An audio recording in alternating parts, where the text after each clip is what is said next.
Welcome back to the Rewilding Earth podcast. We are in season 3. 3 years, 65 episodes later, and growing our reach every episode. Thanks to listeners like you. You can help ensure the vital messages and insights around rewilding reach more people by visiting rewilding.org and making a tax-deductible contribution of any size.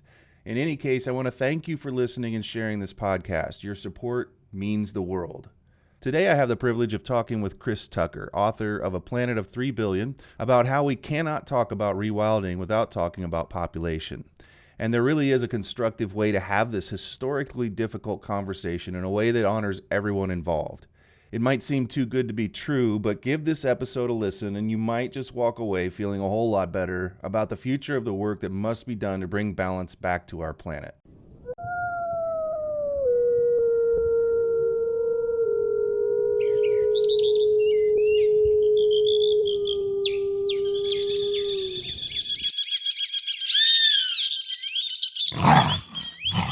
You're listening to the Rewilding Earth podcast.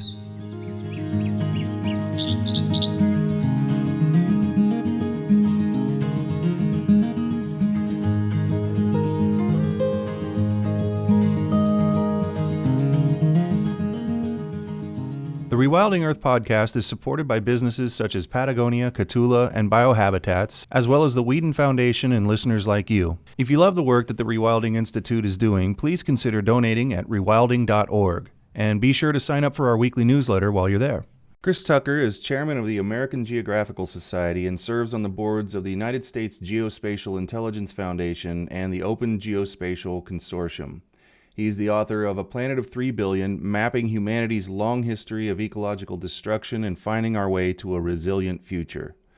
Today we explore the most productive way to talk about how to ethically and responsibly lower global human population. Because without dealing with bringing human population into balance with what the Earth is capable of supporting, we can't fully accomplish the rewilding work it will take to restore and protect all life on this planet. Typically, a lot of these conversations end up talking about overpopulation and population control policies. And I believe that ends up in the most kind of retrograde, unproductive space really quickly when it's the wrong place to start and it's the wrong place to finish. Where I started with this was a quarter century ago, literally 25 years ago this year. I was at the inaugural lecture of Columbia's Earth Institute. I happened to be at Columbia as a student, worked in the provost's office that launched the Earth Institute. And I sat there and listened to Joel Cohen give a lecture called How Many People Can the Earth Support?, which happened to be the title of the book he had released that year. And I was fascinated, right? Never met the guy, never even, frankly, heard of the guy. But you realize that's really the most profound and important question that we need to ask ourselves about our planet and our species. But yet he really didn't have an answer that I found satisfying. So I went on about my life and finished my degrees and got a job and tried to become a productive contributor to society. But that big question always nagged me. How many people can the Earth support? Like, there's got to be actual ways to calculate this. And indeed, many people were out there trying to throw their hat in the ring to figure that out. And it took me probably 15 to 20 years before kind of the work I'd done in the field of geography and geospatial tools, remote sensing, satellites, this, that, and the other, made me realize that what was really missing from his analysis was geography and, frankly, history, right? Not only was his kind of form of analysis ahistorical, it was ageographical. We do live on a finite planet. Our finite planet is comprised of these ecoregions that are unique geographic regions with unique flora and fauna, singular flows of water, climate, terrain, that, once you pave it, once you eliminate it, once you burden it with waste, it is not compensated for by some other ecoregion that kind of looks like it's somewhere else on the planet, right? You have undermined a unique ecoregion that provides unique ecosystem goods and services. And so, when I started putting the pieces together for myself, I realized, okay, there's many people talking about how many people can the Earth support with their own formulation, and I just had to go at it myself to satisfy my own particular curiosities about this. And when I got to it, my optimistic number was 3 billion. And you look at that and you say, well, that's ridiculous. Even when he was given that lecture in the mid 90s, it was in the mid 5 billions, right? So we had already overshot our Earth carrying capacity by deleting, right, resources on the surface of the Earth, and then burdening what's left with persistent accumulating wastes, right? And so you look at that and it's very concerning. But then you also realize there's this whole other literature and a whole other discussion about, economic development, women's empowerment, and what that means for fertility. And all of these boogeymen just kind of fall away. Like, I don't have to talk about one-child policy and the inhumane and unethical approaches that various states, whether during British colonial era or in China or what have you. I don't have to talk about that, because every geography where women have been empowered, educated, integrated in the workforce, and have access to family planning technologies, the fertility curve bends and oftentimes goes to below replacement value fertility. So you sit there and you realize, like, all of these discussions about overpopulation are historically pretty racist and jingoistic and eugenicist in their origin, because nobody, maybe this is touchy for your listeners, but nobody ever takes a picture of like a PGA tournament with a whole bunch of white people crowded in together and say, oh my God, there's too many people on the planet. But they sure do zoom in on a big crowd of black or brown people in some city and say, oh my God, there's too many people on the planet, right? And so that's just the nature, the origin of a lot of this debate. Even if people were right in their assessment that there's too many people on the planet, right? The Earth can't support that many people. The whole framing of it was wrong. And then because of this kind of paternalistic, eugenicist, racist, origins of the concern, the pathway to resolving it was always this paternalistic kind of the population policy approach, not realizing, I think, in the 1950s through the 1970s, the power of empowering strategies. And, again, if we just empower, educate, integrate into the workforce, and provide access to family planning technologies for all women on the planet, this would resolve itself. And that's really kind of the crux of the book. And what's funny, I think, is when I give my big lectures, my big talks with all my maps and my PowerPoint, you can feel the tension in the room until I get to the fact that it can be resolved through women's empowerment. And then you just get like a round of applause and like cheering, and it's just nobody knew. It's not in the popular mind. And I think that's the biggest problem we've had. Are people really having those old discussions still about overpopulation? Okay, absolutely. They are. But I believe it's a generational thing. And I actually don't try to impute malice to a lot of it. A lot of older generations, the language you learned when you were young, you use it even if it doesn't necessarily fit your new view of the world. We all fall back on old habits and old language. But I'll say, I gave some talks at the Royal Society and the Royal Geographical Society, and, some of their older patrons would come, and I appreciate them showing up. But I would get questions from, old British, folks in their 70s and 80s, and they say, but don't we need population policy to keep those people from, breeding like animals? And you're like, well, dude, I don't think you meant to phrase it that way. But in some cases, they do. And that's part of the problem, right? Because there is a history of that. And if I were someone, from another part of the world, where the total fertility rate is higher, and I hear somebody come in and start talking about population, and they're white, from the US or the UK or Europe, I'm sure I would squint my eyes and listen very carefully about the words coming out of their mouths, because it is part of the history of this whole thing. And, it's just, a lot of people say, Chris, don't write this book. Don't go out with that message. You're going to end up being one of those people. And I'm happy to say, but I'm not one of those people. Read the damn book. And it really does come down to, we have exceeded our planet's long-term ecological carrying capacity.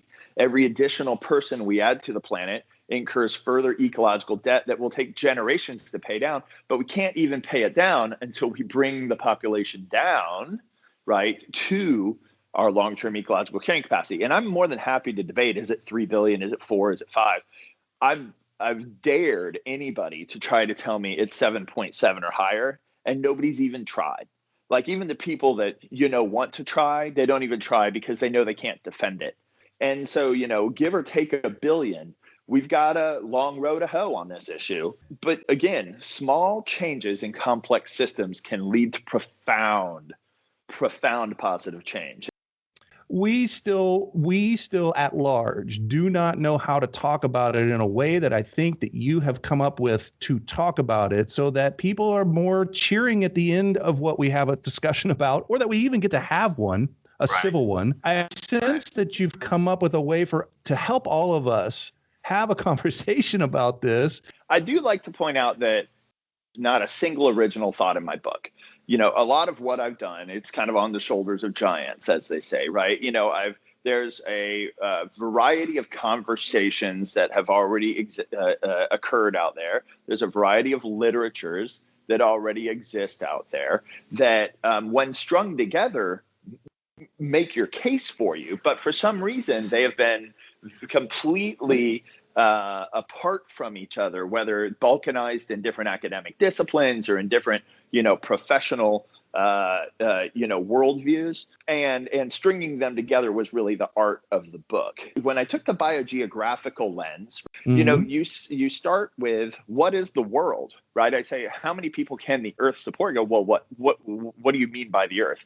And so I was really pleased that about the time I was really in earnest kind of writing my book, there was the launch of the 2017 ecoregions data set. And that's really a 40, 50 year body of knowledge that's been put together by academics and practitioners to define these coherent biogeographical regions.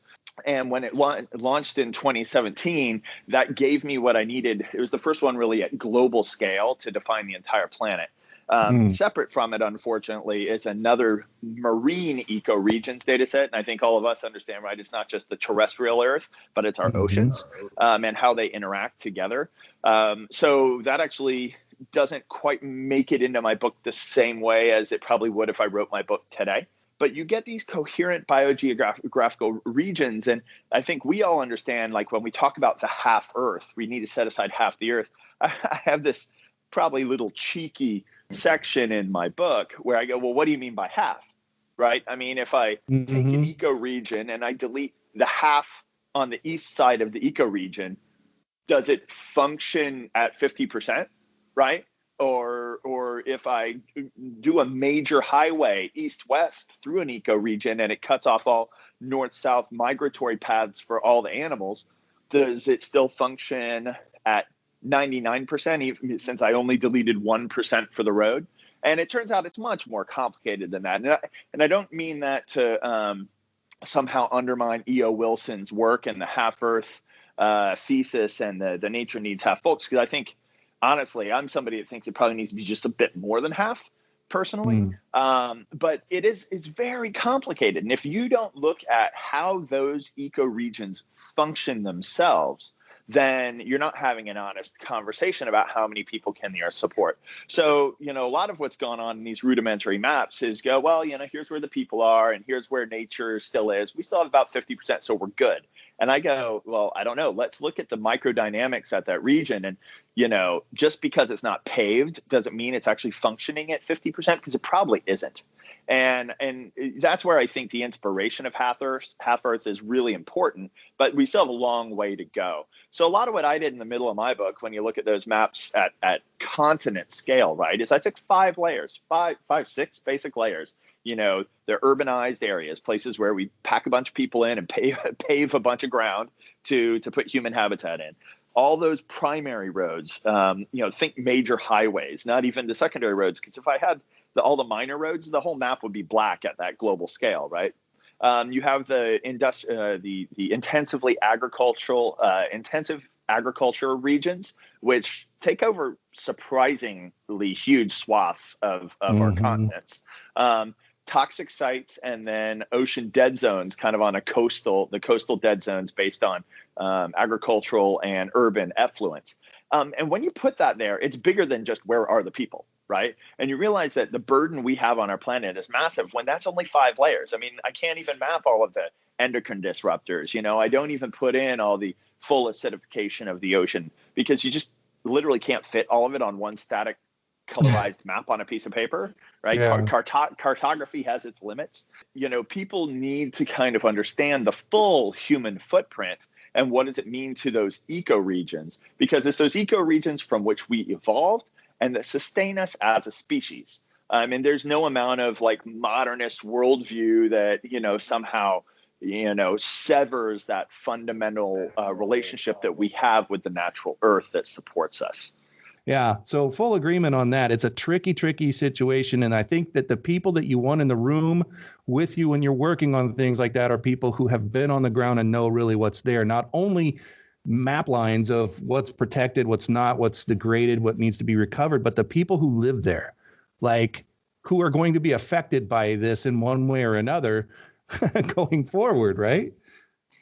Yeah, I mean, in the rewilding dimension, right, is you're dealing face on with the people who are living there, right? Because if there's no one living there, it's kind of wild, If there's nobody exploiting that land industrially, if there's nobody making their living off that land, if there's nobody living there, by definition, it's kind of wild. And I think, you have fundamentally different regional challenges in these discussions because of the political economy and the nature of kind of the history of land administration, right? The United States, it's not like no one lived in the United States before the colonizers showed up, right? It's just that there wasn't the same notion of private land rights and cadastre, it wasn't broken down into parcels. So you actually had a large, robust indigenous population that lived with the land. In some cases, I think Charles C. Mann makes a good case that they probably lived heavier on the land than a lot of people think, but it's a night and day comparison to what we've done, right, in coming in. And so, you have parts of the world where these wildernesses are never chopped into parcels in kind of a Hernando de Soto, private property rights kind of regime, which we all understand, like that is the basis of capitalism. We do need that if you're going to have economic growth, if you're going to bring people out of poverty. But then you do need to have bright lines and say, no, the entire natural earth isn't just here for human exploitation for economic growth, because if it is, that will undermine the natural capital that underpins capitalism, right? So you actually have to take the finite earth into account. And in the United States, I mean, by what they called the closing of the frontier sometime in the 1890s, right? We had already gone from the East Coast all the way to the West Coast and handed it out to somebody, or it was left as some form of public land. But there was really no wilderness left in the United States. And that was a concept, that we have to think critically about and say, was that concept correct? I mean, it may have been useful. It may have served like a manifest destiny worldview, but was it correct in terms of the long-term sustainability of our society and our planet? And I would argue, no.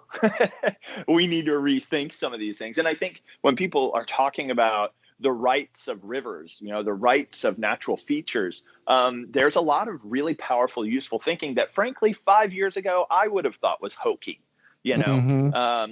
The notion that New Zealanders are fighting for the rights of a river as equal to man. And I'm like, that's crazy.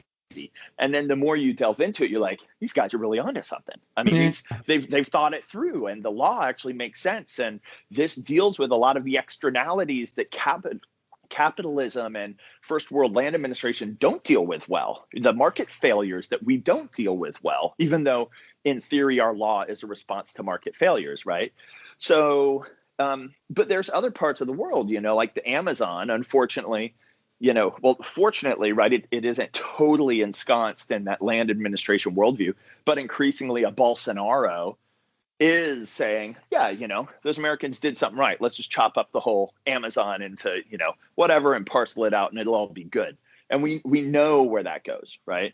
And then, former Soviet Union, right? There's large tracts of public land because it was all owned by the state. Not arguing for communism, not arguing for communism, but it leaves you a moment in history where you go, well, these are essential ecoregions. These are essential ecosystem goods and services. What is their disposition? And you go, well, they really haven't been parceled out and paved. You go, okay, well, there's an opportunity for us there to rewild. So I think we have to look in terms of what are the easy opportunities to rewild, what are the easy opportunities to move people off the land or to refactor their posture on the land so it's less burdensome. And then, we need to look long and hard at some of the more entrenched, institutionalized land management. I mean, I live in Alexandria, Virginia, beautiful neighborhood, wonderful neighbors, beautiful houses. Every single of anything within my view has been managed, and there's no such thing as wilderness, right? And it's just gone. And to be like, oh, there's a bird, therefore we have wilderness. Like it's a ridiculous statement only made by ignorant people. And so, you really need to think long and hard, like where are the opportunities to rewild?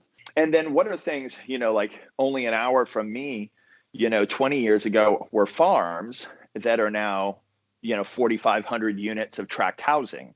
And only maybe two generations before that, it wasn't a farm, it was a forest. And so you need to think about that process of land transfiguration, transmogrification, and how you can say, okay, whether I'm Nature Conservancy or whoever doing environmental easements, how can I take those things off the books so that inexorable process of parceling land and paving it doesn't happen to essential parts of the planet. But again, back to population, right? To do that in the face of 80 million additional people, 10 New York cities of additional people added to the planet every single year, that's a folly, right? So while I'm a huge fan of rewilding, rewilding, I believe, has common cause with any ethical and just approach to bending the global population curve. And I say that the same to my friends in the climate change community, right? Yeah. Yes, we need to, reduce how many parts per million of carbon are in the atmosphere and, stop releasing methane. But to do that in the face of 80 million new additional people on the planet every year, again, it's a bit of folly. You're listening to the Rewilding Earth podcast. Did you know we also publish insightful and inspirational content from leading rewilding scholars, poets, artists, and organizers from around the world? You can visit rewilding.org and sign up for our weekly digest to receive brilliant, fresh insights on everything rewilding. You'll find over a decade of articles and news from the front lines of wildlands protection and all kinds of restoration efforts. Check us out at rewilding.org, and don't forget to share it with friends. I wanted to kind of pull back a little bit and ask you about something on your jacket of the book. It says women, educated, empowered, integrated into the workforce with access to family planning technologies hold the key to our ecological salvation. And we've heard this. I think a lot of people, everybody listening surely has heard that. And if not, now you have. But what I would really love to do is have someone go on record and say, what does that future look like? What does a slice of life actually look like? I think that we can't really get somewhere if we can't envision what that looks like. And we've never really gone on this show past the point of we need to do something about this, and this is one of the things we need to do to accomplish it. But I want to know what you think the world looks like in such a world where we've really tackled this problem sometime in the future, and women are educated, empowered, integrated, and access to family planning technology. What's it look like? People talk about runaway population growth, or for most people talk about overpopulation. Again, a term I hate. Don't tell me we're overpopulated unless you first tell me what the long-term ecological carrying capacity of the planet is. Once you tell me that number, then I'll go, well, Turns out we've exceeded that number, right? Call it overpopulation, call it ecological overshoot, call it what you will. But once you've determined that number, right, then we need to get down to that. Otherwise, we're just kind of engaging in a complete and utter abdication of ethical action, right? What I call in one of my appendices, I call it a planetary ethics, right? So, I don't like to abdicate my responsibility on things. I like to kind of treat them kind of head on. And in that case, that means we actually need to bring the total fertility rate below replacement value. So if you haven't heard of TFR, I hate it. It's a obtuse demographics term that even demographers kind of argue over, and it's got all these weird statistical artifacts in it that make it hard to understand. But it's the general concept of, right, you replace yourself when you and your wife have 2 children, right? When they have the children matters, when you start having children matters, et cetera. But the general notion is somewhere around a TFR of 2.1 is replacement value. If we were living at 2.1, we would never get more people on the planet. But we are adding 80 million every year to the planet, because right now we're a little north of 2.4. And every year that total fertility rate declines, right? The problem is the base keeps getting bigger. So the number of new people keeps kind of looking about the same. That's why I call it runaway, right? But the truth is, in a lot of countries, in Japan and Thailand, in the US and Europe without immigration, we're below replacement value fertility. We're below 2.1. And in a lot of urban areas, you're below 1.5. There's some areas, you'll read newspaper articles about how we're losing children from the cities, and we have these aging cities because total fertility rate in some cities is like 1.3. So it turns out that, while many people have looked at the 20th century and said the hallmark of modern progress is, population growth, right? Because people aren't dying in childbirth and people are living longer. It turns out the hallmark of modern, progress turned out to be that we have declining population. It's just, as William Gibson, always said, the sci-fi author, the future's already here. It just isn't evenly distributed. We already have many places on the planet that are decreasing their population within the area with that total fertility rate. So the question is, how can we bring the global total fertility rate below replacement value? And so kind of doing some math, the call that I've got out there that you'll see in an article coming out soon is trying to reach a total fertility rate of 1.5 by 2030. If by 2030 we brought the total fertility rate below 2.1 down to 1.5, we wouldn't even hit 9 billion. And every year we would be decreasing the number of people on the planet. And sometime soon after 2100, we would be somewhere around 3 billion, right? Give or take, plus. These are big numbers, but that's where you would get to.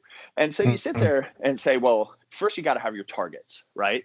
This is a little tongue in cheek, not really though. I'm throwing some sharp elbows. Like the United Nations has a lot of great intentions, and they have the sustainable development goals, and they want to empower women, and they want to bring people up into the global middle class out of poverty. They want to save the planet and the environment. They want to do all these things, but they're doing them out of sequence by growing the global middle class, bringing people out of poverty without bending the global population curve. You're ensuring ecological annihilation, right? Because we know that every person who enters the global middle class, their ecological footprint will be orders of magnitude bigger than, when they're living in poverty. I don't want anyone living in poverty. It's when we have the ability to bring them out, it's immoral, it's unethical, right? But we have to look at the giant trade space. So the issue is a question of ordering and sequencing, where if we empower women, integrate them into the workforce, educate them, give them access to family planning technologies, what you end up with is small, educated, urban families, right, that are much more prosperous on average than what we have today. And to me, like, that's where you want things to go. Unfortunately, without thoughtful policy interventions and whatever, you often have these generational lags, right? You'll have people that have 6 or 8 kids, a TFR of, let's say, 6 or 7 or 8, when they're out in there as subsistence farmers out in the countryside of whatever developing nation they're in. And even when they move to the city, it takes a generation before those women are educated, empowered, and only have, let's call it, 2 kids, right? And And so that's, I think, the place where we need to pivot, where we need to invest in our women and girls now. If we invest in every woman and girl now around their education and empowerment and access to family planning, that will short circuit the entire kind of natural fertility curves that all of these demographers just kind of say, well, it's got to be this way, right? Because look at the population pyramid. It's going to be this way, and there's nothing we can do to stop it. And honestly, I call bullshit on all of that. The recent analysis in the Lancet, pointed out that our investment in women's education and access to family planning is kind of ahead of schedule. And in that sense, those UN estimates of where the population go, they think they won't go that high. Now, their numbers say by 2064, we'll only get to 9.7 billion, which, dude, that's so frightening. And from an ecological standpoint, what 9.7 billion will do to the planet should truly frighten everyone. But what they did in that study was show that there's all of these what would you call them, sensitivities there to these factors. And so when I wrote the authors, I said, okay, have you done the analysis of how much we need to invest in women's education, girls' education, access to family planning tech in order to bring the curve to the left, right? If this is an inevitable process and the population curve will peak and then decline anyways, why can't we just accelerate that process by being thoughtful in our policy implementation? To which I got crickets, no response. Right. And I think that is the real discussion we need to have and look at different parts of the world, because there's no part of the world that's the same. Right. Everybody's got their own culture, their own history, their own economic imperatives, their own cultural commitments, and that's fair. Right. That we shouldn't be looking down on anybody, but we should be building bridges to, our friends and colleagues in other parts of the world. Because honestly, if you've ever been to another part of the world, and some of the most response I've gotten are from like women in India, like tweeting out saying, you're damn right, like women need to be empowered and that would help solve this problem. The sensitivity of population being historically kind of this jingoistic, paternalistic, racist kind of thing is that now I'll call it the liberal impulse. And I resemble that remark. The liberal impulse is to not comment on anybody's anything on the other part of the world, just accept it for as it is. But when you go meet with your friends on the other side of the planet, you'll realize when you get in a conversation about this, there is a vast chasm between the demonstrated fertility, how many kids they are having, and the desired fertility. And you'll hear Melinda Gates talk about this. You'll hear all sorts of folks talk about this. And we can have a polite conversation about how much wiggle room there is there, but we know it's in the hundreds of millions of women and hundreds of millions of children born, and that accumulates over time. So when you say, what does that look like? I think it looks like a set of regionally thoughtful and engaged policies around providing access, equality, justice to women and girls, even though there may be some cultural, barriers or speed bumps in kind of achieving that kind of positive change. And somebody could say, well, that's some first world liberal, talking down to people in the developing world. And I think there's ample evidence and ample data points that that's actually not true. I think that's actually spoken by people who've never been to the developing world and never had those conversations. But small, educated, prosperous families that are increasingly urban, that's what will tip the balance. And 1.5 TFR by 2030 is in our reach if we prioritize it. If that was our 18th sustainable development goal, that changed how we think about the ordering and sequencing of the other 17 sustainable development goals, we would peak early. We would have an orderly decrease in human population, and it would allow us every year to say, which chunk of land would we like to responsibly rewild? Lights are going on here. How to talk about this in a way that's productive. I think you've provided the mic drop, the slam dunk. Well, I appreciate that. I mean, I think there's a logical argument, and maybe I did provide the mic drop. I'll take that as a compliment. And now the hard work begins, right? The last thing the world needs is another middle-aged white guy talking about this subject. I used to be a young white guy talking about the subject, and I just keep getting older. The thing we need are engaged, genuine female voices from around the world.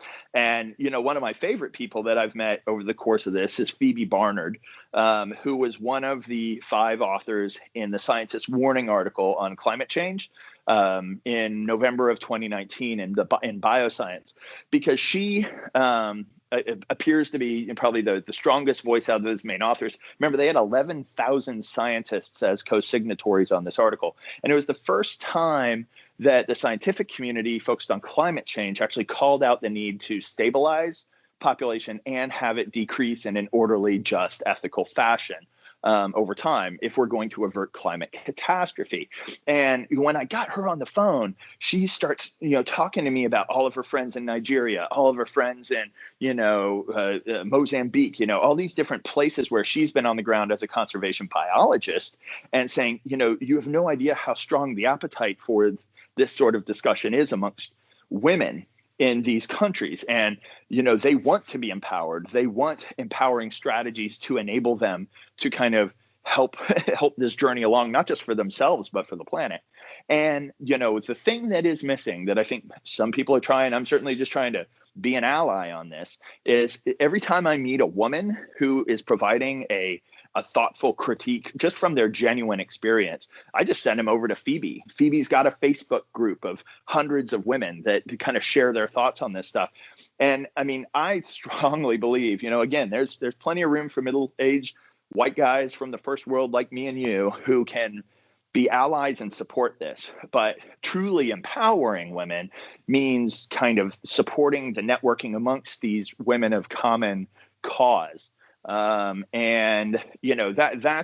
what I'm hoping, and it's happening fast. I mean, that's the heartening thing here is, the faster we can accelerate their networking and their ability to support each other and demand support from us, from us males who frankly have been the source of the problem. I think that provides us all great hope to a positive resolution of all this. But we really have to think creatively about, how to bring these genuine, authentic voices out of the woodwork, connecting them up and empowering them to take us to this next phase. Chris, I so appreciate this. Thank you so much. Absolutely. Thanks for having me on. Thanks for listening to the Rewilding Earth podcast. We do what we do because of you. This podcast is supported by listeners like you who long to live in a wilder world.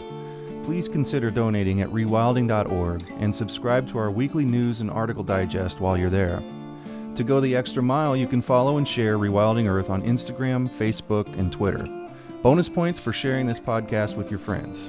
To listen to past episodes, go to rewilding.org/pod. That's rewilding.org/pod.